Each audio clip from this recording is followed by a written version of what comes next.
wika at ang kabataan ni Pat V. Villafuerte. Yung kamay mo, pag gano'n ha. Mga pagbabagong nagaganap ngayon at bunga ng ating masayang panahon.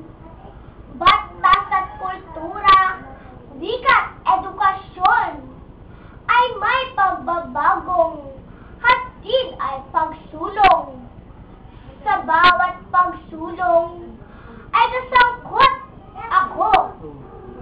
Bilang kabataan, masiglat, aktibo.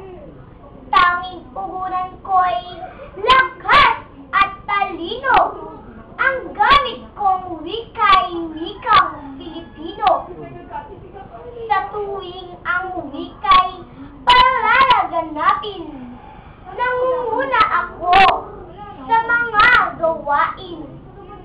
Sa pagsasalita at sa pagsulat din, wikang Pilipino'y may puwang sa akin. Wikang Pilipino'y sinlawak ng gubat, sintayog ng bundok, sinlalim ng dagat. May malayang diwang kapanga-pangarap, tunay na bantayog ng laling matatag. Bagal. Kabataan ako, Pilipinong tunay. Kabalikat ako ng wika kong mahal. Sa mga gawain, ako'y sanglaan. Sa pagpapaunlad ng wikang pambayan. Bilang kabataan, ako'y naririto.